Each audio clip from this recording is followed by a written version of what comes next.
We're just on a roll with our guests. Our next guest is principal dancer with the New York City Ballet, and after many seasons on stage in the spotlight as prima ballerina, she debuted her first choreographed piece for the company.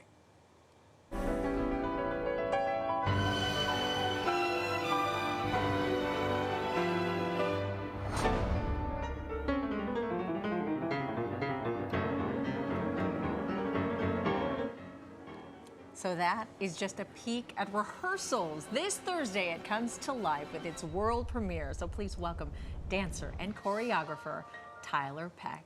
Good morning. Good morning. Thanks for coming in. Thanks for having me. So excited to have you here. Now, I mean, it's getting closer and closer to the premiere. How are you feeling?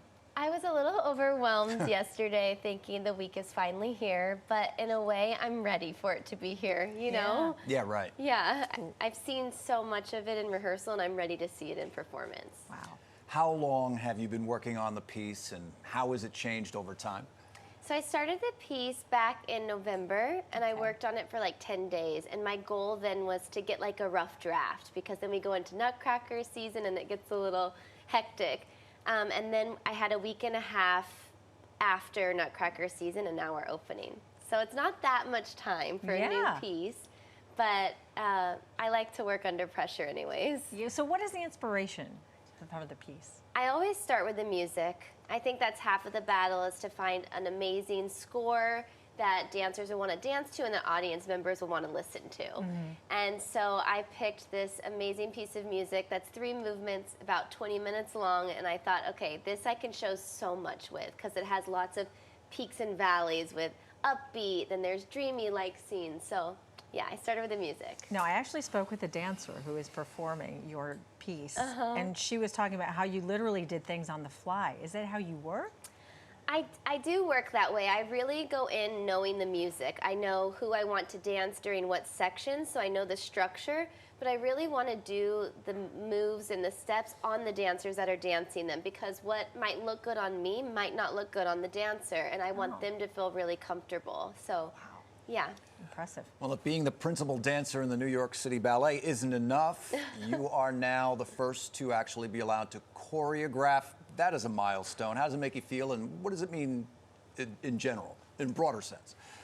I think it's always really difficult when you're still actively dancing, and I take that very, you know, it's an important achievement, but it's also incredible because these are my colleagues, so nobody knows them better than I do. I'm with them every day. I know their strengths, I know their weaknesses, and it was my way to kind of tap into those. Like if there was something I wanted to help a dancer improve on, you know, I'm like, okay, I'm gonna push them in this way, and that's my ability now to be in the front of the room and do that. So I think I have an inside look that a lot of choreographers don't get to. Is it hard when you're so close with these people as a fellow dancer to suddenly be in that role of authority a little bit?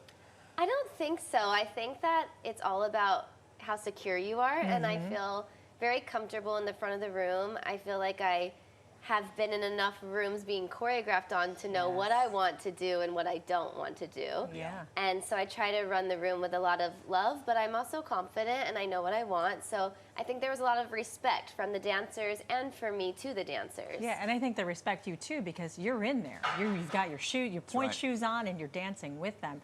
But the big question is, how did it even come about? Were you chosen? Did you ask, can I choreograph a piece? How did that work? No, I didn't ask. I had been choreographing a few pieces since 2018 was my first piece. And ever since then, I've kind of kept going each year.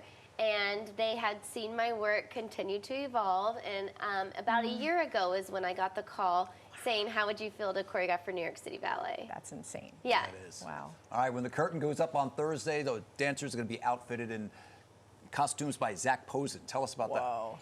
Yeah, Zach, I really wanted this to be about the dancers. This dance is to showcase their incredible talents, and I wanted costumes that would just enhance that.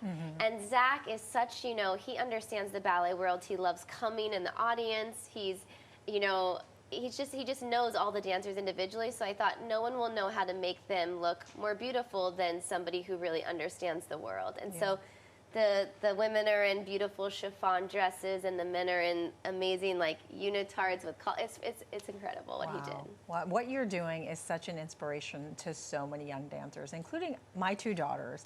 And my daughter met you a couple of years ago, and she nearly passed out after we walked away because there's a picture of the two of you.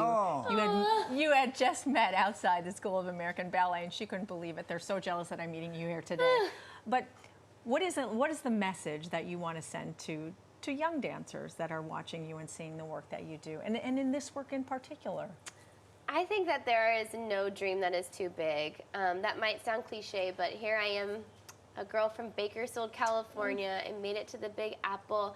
And then, you know, I was told things like, you can't do this, and I just kept going. And I think that, yeah, this career is very difficult and challenging. You have to make a lot of sacrifices, but I love to dance so much, and there's nothing better than that feeling. So I think if you love to dance, you should definitely do it, because I don't know, I've been dancing since I was 2, and I still love it even more than when I started. That's incredible. How do you deal with being a role model now as well as just, you know, your dance? You know, that's who I am as a person. It doesn't feel like a job at all. And also, I'm just always been on social media very open and honest with who I am. And I also have always thought, like, you know, but this is how I am as a person too. I've never want anything that my grandma wouldn't want to see and be like proud of. So that's kind of the rule I live by. That's a good rule to live by. Oh, and you need to check out her Instagram. I will. And all her videos are so great. Anyway, thanks again for coming in. Thank you for having me. Wonderful having you, and best of luck. Oh, With your, we're gonna go check it out. Thank My you. daughters and I. Yeah, go 7 times. So Thursday's the first time, but there's more times to see it. What a pleasure. Good luck. All right. Thank you. And again, if we can scroll back on the prompter so we can talk about when this is playing. Her piece for the New York City Ballet premieres this Thursday. Go to nycballet.org for ticket information and the performance schedule. Thank you again, Tyler, and best of wishes to you. Best of luck. All right.